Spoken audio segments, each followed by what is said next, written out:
Hello guys, എല്ലാവർക്കും മറ്റൊരു വീഡിയോയിലേക്ക് സ്വാഗതം. Hope you guys are doing great. അപ്പോൾ ഇവിടെ മഴയും കാര്യങ്ങളൊക്കെ ആയതുകൊണ്ടാണ് ഇത്രയും ദിവസം വീഡിയോ ഒന്നും ഇടാഞ്ഞ്.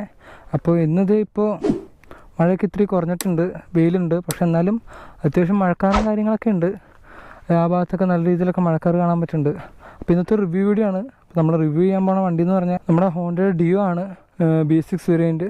അപ്പോൾ ഇതിൻ്റെ ഡെലിവറി വീഡിയോ ഓൾറെഡി ഞാൻ ഇട്ടിട്ടുണ്ട്. അപ്പോൾ കാണാത്തവരൊക്കെ ഉണ്ടെങ്കിൽ ഒന്ന് പോയി കാണുക.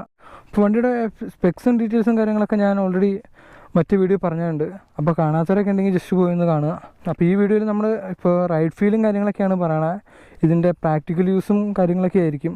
ഇപ്പോൾ ഇത് ഫസ്റ്റ് സർവീസ് കഴിഞ്ഞിട്ടുണ്ട്. അപ്പോൾ ഫസ്റ്റ് സർവീസ് കഴിയാൻ വേണ്ടി ആയിരുന്നു വെയിറ്റ് ചെയ്തത്. എന്നാലാണ് നമുക്ക് അത്യാവശ്യമൊക്കെ ഒന്ന് ഓടിക്കാൻ പറ്റുള്ളൂ. നമ്മൾ ഡിയോ BS6 2 വേരിയൻ്റ് ആയിട്ടാണ് വന്നെ. ഒരെണ്ണം സ്റ്റാൻഡേർഡും പിന്നെ ഒരെണ്ണം ഡീലക്സും. ഇത് നമ്മുടെ സ്റ്റാൻഡേർഡ് വേരിയൻ്റ് ആണ്. അപ്പോൾ സ്റ്റാൻഡേർഡ് വേരിയൻറ്റിൽ വന്നതെന്ന് പറഞ്ഞാൽ നമുക്കൊരു ഹാലജൻ ഹെഡ് ലാമ്പ് ആയിരിക്കും, ഇൻഡിക്കേറ്റേഴ്സും കാര്യങ്ങളൊക്കെ ഹാലജൻ ആയിരിക്കും. പിന്നെ മെയിൻ വ്യത്യാസം വന്നത് നമ്മുടെ റിമ്മിലാണ്. റിം ഒരുമാതിരി ഒരു ഗോൾഡൻ കളറായിരിക്കും. പിന്നെ ബാക്കിയിട്ട് വരുവാണെങ്കിൽ സ്റ്റിക്കറിങ്ങിലും കാര്യങ്ങളൊക്കെ വ്യത്യാസമുണ്ട്. സ്റ്റിക്കറിങ് ഇപ്പോൾ രണ്ട് രീതിയിൽ വന്നിട്ടുണ്ട്. ഒരെണ്ണം നമുക്കൊരു ഡിയോൻ്റെ 3D എംബ്ലമാണ് തന്നെ. പിന്നെ ബാക്ക് സ്റ്റിക്കർ ഇവിടെ പിക്ക് കാണിച്ചേക്കണ പോലെ. സ്റ്റിക്കേഴ്സൊക്കെ ആണെങ്കിൽ ഒന്നുകൂടി കുറച്ചുകൂടി അഗ്രസീവ് ആക്കിയിട്ടുണ്ട് കാര്യങ്ങളൊക്കെ. എംബ്ലാണെങ്കിൽ ഒരു ക്ലാസിക് ലുക്കിൽ തന്നെയാണ് ചെയ്തേക്കുന്നത്. വൃത്തിയുടെ കാര്യങ്ങളൊന്നുമില്ല, ഒരു ക്ലീൻ ആയിട്ടുള്ള ഡിസൈനാണ്. പിന്നെ ബാക്കിയിട്ട് വരുമ്പോൾ അതേപോലെ തന്നെ ലെക്സ് ആണെങ്കിൽ നമുക്ക് LED ലൈറ്റ്സും കാര്യങ്ങളൊക്കെ ആയിരിക്കും കൊടുത്തേക്കണേ. സ്റ്റാൻഡേർഡിന് സാധാരണ തന്നെ ഹാലജനും. പിന്നെ ബാക്കിയെല്ലാം ഓൾമോസ്റ്റ് കാര്യങ്ങളും സെയിം ആണ്. പിന്നെ മെയിൻ വ്യത്യാസം തന്നെ മീറ്ററിലാണ്. ഡിലക്സിലാണെങ്കിൽ കംപ്ലീറ്റ് ആയിട്ട് ഡിജിറ്റൽ മീറ്ററാണ് കിട്ടണേ. അപ്പോൾ ഇത് സ്റ്റാൻഡേർഡ് ആയതുകൊണ്ട് തന്നെ നമുക്ക് സാധാരണ ഒരു അനലോഗ് മീറ്ററാണ് കിട്ടണേ. ബാക്കി കാര്യങ്ങളൊക്കെ സെയിം ആണ്. ബ്രേക്കിങ്ങും സ്പെക്കും കാര്യങ്ങളൊക്കെ സെയിം ആണ്. ഡിസൈൻ പരമായിട്ടുള്ള വ്യത്യാസം മാത്രമേ ഉള്ളൂ. പിന്നെ BS6 വന്നപ്പോഴുള്ള മാറ്റങ്ങൾ എന്തൊക്കെയാണെന്ന് ചോദിച്ചു കഴിഞ്ഞാൽ നമ്മുടെ ടോട്ടൽ ഡിസൈനിൽ ചെറിയൊരു മാറ്റമുണ്ട്. കാരണം ഈ നമ്മുടെ ഹെഡ്ലൈറ്റും കാര്യങ്ങളൊക്കെ കുറച്ചും കൂടി അഗ്രസീവ് ആക്കിയിട്ടുണ്ട്. എയറോഡൈനാമിക്സിന് വേണ്ടിയാണെന്ന് തോന്നുന്നു ഈ രണ്ട് സൈഡുകളിൽ എയർ വെൻസും കാര്യങ്ങളൊക്കെ കൊടുത്തിട്ടുണ്ട്. പിന്നെയുള്ള മാറ്റം എന്ന് പറഞ്ഞാൽ ഇവിടുത്തെ സെറ്റിങ്സിലൊക്കെ കാര്യങ്ങളിലൊക്കെ മാറ്റം വന്നിട്ടുണ്ട്. പിന്നെ ഇവിടെയും എയർ വെൻസ് പോലെ എയറോഡൈനാമിക് സ്ട്രക്ചർ മെയിൻറ്റെയിൻ ചെയ്യാൻ വേണ്ടി തന്നെ എയർ വെൻസും കാര്യങ്ങളും വന്നിട്ടുണ്ട്. സൈലൻസർ ജസ്റ്റ് മാറിയിട്ടുണ്ട്, പക്ഷേ സൗണ്ട് ഏകദേശം സെയിം തന്നെയാണ്. പിന്നെ നമ്മുടെ ഗ്രാബ് റെയിൽ നല്ല നീളത്തിലുള്ളൊരു ഗ്രാബ് റെയിലാണ് കൊടുത്തേക്കണേ. സിമ്പിളായിട്ട് തന്നെ പിടിക്കാം. നമുക്ക് സ്പേസിംഗ് എന്ന് പറഞ്ഞാൽ 1, 2 നമ്മുടെ 2 കൈ കൊള്ളുന്ന അത്ര സ്പേസ് ഉണ്ട് അവിടെ. അതൊരു നല്ലൊരു ചേഞ്ച് ആയിരുന്നു, കാരണം നല്ല പർപ്പസ്ഫുൾ ആയിട്ടുണ്ട്. പിന്നെ ഫൂട്ടേഴ്സും കാര്യങ്ങളൊക്കെ സെയിം തന്നെയാണ്. പിന്നെ നമ്മുടെ ഫ്യൂവലിൻ്റെയാണ് വന്നേക്കണേ. അത്യാവശ്യമായിട്ടൊരു മാറ്റം എന്ന് വേണമെങ്കിൽ പറയാം. കാരണം നമ്മളിപ്പോൾ പമ്പിലൊക്കെ ചെന്നാലും വണ്ടി നിറങ്ങേണ്ട ഒരു അവസ്ഥ വരും. കാരണം സീറ്റിൻ്റെ അടിയിലായിരുന്നു പെട്രോൾ അടിക്കുന്ന സംഭവമൊക്കെ. അപ്പോൾ ഈ മോഡലിലോട്ട് നമുക്ക് വണ്ടി നിറങ്ങണ്ട, ഇവിടെ തന്നെയാണ് ഇതിൻ്റെ സെറ്റിങ്സ്. ഇവിടെ നമ്മൾ ഇപ്പോൾ ഓഫിലാണ്. നമ്മൾ ഫ്യൂവലിട്ട് ഇടണം.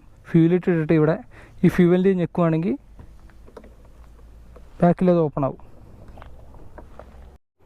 അപ്പോൾ ബാക്കിലത്തെ നമ്മുടെ സ്റ്റോറേജ് എന്ന് പറഞ്ഞാൽ അത്യാവശ്യം നല്ല വലുതാണ് വന്നേക്കണേ. നമ്മുടെ ഒരു ഹെൽമെറ്റ് ഇതിപ്പോൾ നമ്മൾ സെപ്പറേറ്റ് വാങ്ങിച്ചാണ്. വണ്ടിയുടെ ഒപ്പം കിട്ടിയ ഹെൽമെറ്റ് ഞാൻ കാണിച്ചായിരുന്നു. സെപ്പറേറ്റ് വാങ്ങിച്ചാണ്. ഈ സാധനം കംപ്ലീറ്റ് ആയിട്ട് ഇവിടെ ഇരിക്കും.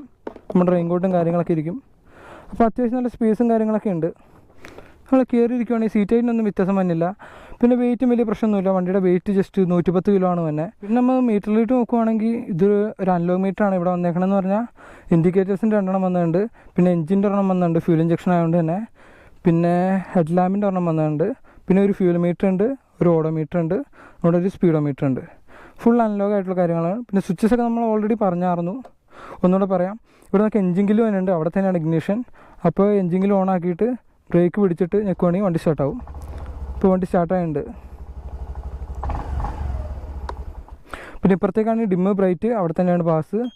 ഇൻഡിക്കേറ്റേഴ്സ്, സൗണ്ട് ഉണ്ട്. പിന്നെ ഹോൺ, പിന്നെ ബ്രേക്സ് യൂഷ്വലായിട്ടുള്ള കാര്യങ്ങൾ. പിന്നെ മിറർ അത്യാവശ്യം നല്ല മിറേഴ്സാണ്. പഴയ മിറേഴ്സ് തന്നെയാണ്, വ്യത്യാസം കാര്യങ്ങളൊന്നുമില്ല. പക്ഷേ നല്ല പർപ്പസ്ഫുള്ളാണ്. നല്ല രീതിയിൽ തന്നെ ബാക്ക് നമുക്ക് കാണാൻ പറ്റുന്നുണ്ട്. ഒരു ചെറിയ പോർഷനിൽ മാത്രമാണ് നമ്മുടെ കൈ വരുന്നത്. അപ്പോൾ വണ്ടി ഓടിക്കുമ്പോൾ നമുക്ക് ആദ്യം തന്നെ മനസ്സിലാവുന്ന വണ്ടി റിഫൈൻമെൻ്റ് ആണ്. BS4 വെച്ച് നോക്കുമ്പോൾ നല്ല രീതിയിൽ തന്നെ വണ്ടി റിഫൈൻഡ് ആയിട്ടുണ്ട്. അപ്പോൾ ഞാൻ ഓൾറെഡി BS4 ഓടിച്ചുകൊണ്ട് തന്നെ എനിക്ക് റിഫൈൻമെൻറ്റും കാര്യങ്ങളൊക്കെ അറിയാൻ പറ്റുന്നുണ്ട്. വൈബ്രേഷൻസ് കാര്യങ്ങളൊന്നുമില്ല. നമ്മളിപ്പോൾ 80 പോയാലും 80 വരെ വണ്ടി കയറിയിട്ടുണ്ട്. അപ്പോൾ 80 പോകുമ്പോൾ പോലും ഒരു രീതിയിലുള്ള വൈബ്രേഷൻ അറിയണില്ല. ഇപ്പോൾ വണ്ടി 60-ലാണ് പോണേ. വണ്ടി സിമ്പിളായിട്ടാണ് 60 കയറണേ. വണ്ടി ഇപ്പോൾ 80-ലെത്തി, എന്നിട്ട് കൂടി ഒരു തരി വൈബ്രേഷൻ പോലും നമുക്ക് കിട്ടണില്ല. ഹാൻഡിൽ ബാഴ്സിലാണെങ്കിലും മിറേഴ്സിലാണെങ്കിലും എല്ലാം പക്ക പെർഫെക്റ്റ് ആണെന്ന് വേണമെങ്കിൽ പറയാം. അപ്പോൾ നമ്മൾ മാക്സിമം റിങ് ചെയ്ത് പിടിച്ചു. അപ്പോൾ 80 വരെയാണ് കയറണം, അതിനപ്പുറത്തേക്ക് വണ്ടി കയറണില്ല. പിന്നെ നല്ല രീതിയിൽ തന്നെ മഴ പെയ്യാൻ ചാൻസ് ഉണ്ടെന്ന് തോന്നുന്നു. അപ്പോൾ മഴ പെയ്തു, അങ്ങോട്ട് മഴയാന്ന് തോന്നുന്നു. നമുക്ക് വണ്ടി തിരിക്കാൻ നൈസായിട്ട്, കാരണം മഴ പെയ്ത് ഒരു പരിപാടി നടക്കില്ല. എത്രയും പെട്ടെന്ന് തിരിച്ചു പോകാം. പിന്നെ പറയാനുള്ള വണ്ടിയുടെ സീറ്റിംഗ് കംഫർട്ടാണ്. ഒരു 60 കിലോമീറ്ററൊക്കെ മാക്സിമം നമുക്ക് ഒറ്റ സ്ട്രെച്ച് പോകാൻ പറ്റും. അപ്പോൾ എനിക്ക് എൻ്റെ ഒരു പേഴ്സണൽ കാര്യമാണ് ഞാൻ പറയണത്. അപ്പോൾ ടൂറിങ്ങിനൊക്കെ ഇപ്പോൾ ഒരുപാട് ആൾക്കാർ സ്കൂട്ടേഴ്സൊക്കെ ടൂറിങ്ങിന് എടുക്കുന്നുണ്ട്.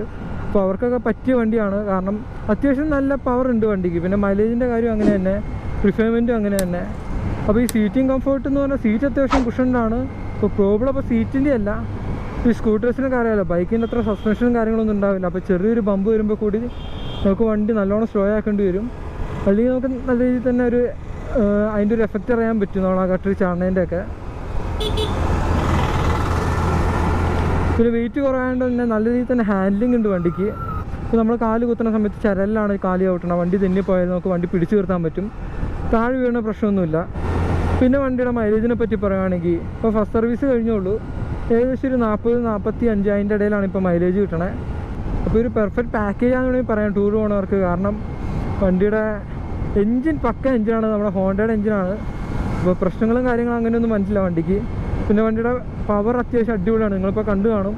ഇപ്പോൾ കണ്ടിട്ടില്ലെങ്കിൽ നമുക്ക് ഒന്നുകൂടെ ചെയ്യാൻ പറ്റില്ല, ഇപ്പോൾ കുറച്ച് കഴിഞ്ഞിട്ട് ചെയ്യാം. വണ്ടിക്ക് അത്യാവശ്യം നല്ല രീതിയിൽ തന്നെ പവർ വന്നിട്ടുണ്ട്. സീറ്റിംഗ് കംഫർട്ട് അത്യാവശ്യം നല്ലോണം ഉണ്ട്. മെയിൻ്റനൻസ് അത്ര മെയിൻ്റനൻസ് ഒന്നും വരില്ല, മെയിൻ്റനൻസ് ഒക്കെ ഭയങ്കര ചീപ്പാണ്. ഇപ്പോൾ നമ്മുടെ ആവി വ്ളോഗ്സൊക്കെ നമ്മുടെ DOയിലാണ് ട്രിപ്പ് പോയത്. അത് BS4 BS3 എങ്ങാണ്ടാണെന്ന് തോന്നുന്നു, കറക്റ്റായിട്ട് അറിയില്ല. മൊത്തത്തിൽ നോക്കുകയാണെങ്കിൽ അടിപൊളി വണ്ടിയാണ്. പോരായ്മ എന്തെങ്കിലും ഉണ്ടോയെന്ന് ചോദിച്ചാൽ പോരായ്മയൊന്നും ഇല്ല, അങ്ങനെ വേണം പറയാൻ. പിന്നെ എടുത്ത് പറയണമെന്ന് നിർബന്ധമാണെങ്കിൽ നമുക്ക് പറയാൻ പറ്റും, ഡിസ്ക് ബ്രേക്ക് കൊടുക്കാറുണ്ട് വണ്ടിക്ക് ഫ്രണ്ടിലെങ്കിലും. ഇപ്പോൾ ഡ്രമ്മാണ് കൊടുത്തേക്കണേ. കാരണം വണ്ടിയുടെ ഓൺ റോഡ് ഒരു 89,000 ആയിട്ടുണ്ട്. അപ്പോൾ അത് വെച്ച് നോക്കുമ്പോൾ ഇത്ര എക്സ്പെൻസീവാണ് വണ്ടിക്ക് ഡിസ്ക് ബ്രേക്ക് കൊടുക്കാറുണ്ട് അറ്റ്ലീസ്റ്റ് ഫ്രണ്ടിലെങ്കിലും. പക്ഷേ ബ്രേക്കിംഗ് ഒന്നും വലിയ വിഷയമില്ല, നല്ല രീതിയിൽ തന്നെ ബ്രേക്ക് വരുന്നുണ്ട്. പക്ഷേ നോക്കിയും കണ്ടും പിടിച്ചില്ലെങ്കിൽ ടയർ ലോക്കാവും. അപ്പോൾ നിങ്ങളിപ്പോൾ കണ്ടിട്ടുണ്ടാവും ടയർ നല്ല രീതിയിൽ തന്നെ ലോക്കാവുന്നുണ്ട് ഫ്രണ്ടിലത്തെ. കോമ്പി ബ്രേക്കിംഗ് ഒക്കെ ആണെന്നാണ് പറയണത്, പക്ഷേ ടയർ ലോക്കാവുന്നുണ്ട്. അതെനിക്കൊരു പോരായ്മയായിട്ട് തോന്നി. ബാക്കിലും അതേപോലെ തന്നെ സെയിം. ഇപ്പോൾ ഒരു ടാർ റോഡിലായിട്ട് കൂടി വണ്ടി നല്ല രീതിയിൽ തന്നെ സ്കിഡ് ചെയ്യുന്നുണ്ട്. ടയറിൻ്റെ ഗ്രിപ്പ് കാര്യങ്ങളൊക്കെ അടിപൊളിയാണ്, ബെഡ് ഗ്രിപ്പ് നൈസാണ്, വലിയ പ്രശ്നമൊന്നും വന്നില്ല. പിന്നെ ഒരു പോരായ്മ പറയുകയാണെങ്കിൽ നമ്മുടെ ഈ ബാക്കിൽ ഈ ഫ്യൂല് വന്നിട്ടില്ലേ, ഔട്ടർ ഫ്യൂല്, അപ്പോൾ ഇത് നല്ലൊരു ഫീച്ചറായിരുന്നു. പക്ഷേ അതിൻ്റെ ക്വാളിറ്റി എനിക്ക് അത്ര അടിപൊളിയായിട്ട് തോന്നില്ല. കാരണം ഫിറ്റ് ആൻഡ് ഫിനിഷൊക്കെ ഇവിടെയൊക്കെ നല്ല രീതിയിൽ തന്നെ ഗ്യാപ്പ് വന്നിട്ടുണ്ട്. ഇവിടെയൊക്കെ അടിയിൽ നോക്കുവാണെങ്കിലും നല്ല രീതിയിൽ തന്നെ ഗ്യാപ്പ് വന്നിട്ടുണ്ട്. പിന്നെ ഇത് അത്ര ഫിറ്റല്ല, നല്ല രീതിയിൽ തന്നെ ഒരു ഷേക്കും കാര്യങ്ങളൊക്കെ വന്നിട്ടുണ്ട്. ബാക്കിയെല്ലാം അടിപൊളിയാണ്. എക്സോസ് നോട്ടൊക്കെ ഒരു സാധാരണ ഡ്യൂണ്, പ്രത്യേകിച്ച് എടുത്ത് പറയാനൊന്നുമില്ല, സെയിം കാര്യങ്ങളൊക്കെ തന്നെയാണ് വന്നേക്കണേ. പിന്നെ ഈ കാർബൺ ഫൈബർ ഫിനിഷിൽ വന്നേക്കണ ഇതിൻ്റെ ബിൽഡ് ക്വാളിറ്റിയിൽ ചെറിയൊരു പോരായ്മ പോലെ. ഫിറ്റ് ആൻഡ് ഫിനിഷിൽ തന്നെയാണ് കുഴപ്പം വന്നത്. കാരണം ഈ ഭാഗത്തൊക്കെ നല്ല രീതിയിൽ തന്നെ ഗ്യാപ്പ് വന്നിട്ടുണ്ട്. അതൊക്കെ കൂടി ഒന്ന് അവർക്ക് നോക്കി ചെയ്യാമായിരുന്നു. വേറെ കാര്യമായിട്ടുള്ള രീതിയിലുള്ള പ്രശ്നമൊന്നുമില്ല.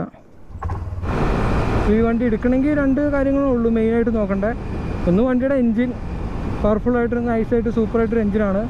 പിന്നെ വണ്ടിയുടെ റിഫൈൻമെൻറ്റ് അടിപൊളിയാണ്. റിഫൈൻമെൻറ്റ് കാര്യത്തിൽ ഒന്നും പറയാനില്ല. അതിപ്പോൾ 80 ടച്ച് ചെയ്തിട്ടുകൂടി ഒരു തരത്തിലുള്ള വൈബ്രേഷൻ പോലും വണ്ടിയിൽ നിന്നില്ല. പിന്നെ വണ്ടി കാറ്റ് പിടിക്കുന്ന ഇഷ്യൂ ഒന്നുമില്ല. നമ്മൾ ഹൈവേയിലൊക്കെ പോയി നോക്കി, ക്രോസ് വിൻസുള്ള കുറച്ച് സൈഡിൽ കൂടെയും പോയി നോക്കി, പ്രശ്നമൊന്നുമില്ല. വണ്ടി 110 കിലോ ഉള്ളെങ്കിലും വണ്ടി നല്ല സ്റ്റേബിളാണ്. അപ്പോൾ വണ്ടിയുടെ പവർ ഞാനൊന്ന് കാണിച്ചു തരാം. ബാക്കിലൊരു കാറുണ്ട്, അതും കൂടെയും പോയി കഴിഞ്ഞാൽ പിന്നെ വിഷയമില്ല.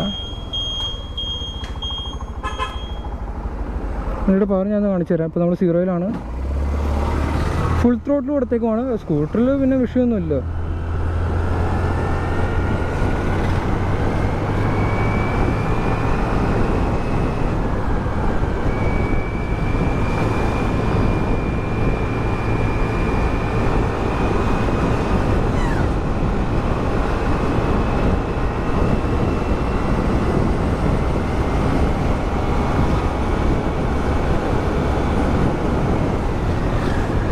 ഇപ്പോൾ കണ്ടില്ലേ, ഇതാണ് വണ്ടിയുടെ പവർ.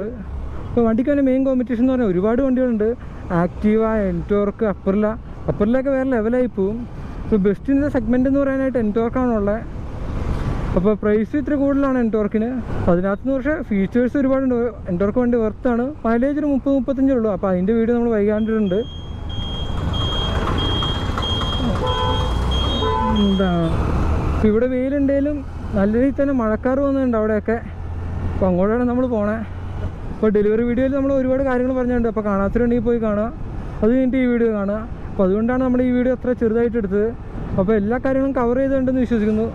അപ്പോൾ എന്തെങ്കിലും ഡൗട്ട്സോ കാര്യങ്ങളോ ഉണ്ടെങ്കിൽ കമൻറ്റ് ബോക്സിൽ കമൻറ്റ് ചെയ്യുക, അല്ലെങ്കിൽ ജസ്റ്റ് ഇൻസ്റ്റയിൽ ഒന്ന് പിങ് ചെയ്താൽ മതി. എൻ്റെ ഇൻസ്റ്റാഗ്രാം ഡിസ്ക്രിപ്ഷൻ ബോക്സിൽ കൊടുത്തിട്ടുണ്ട്.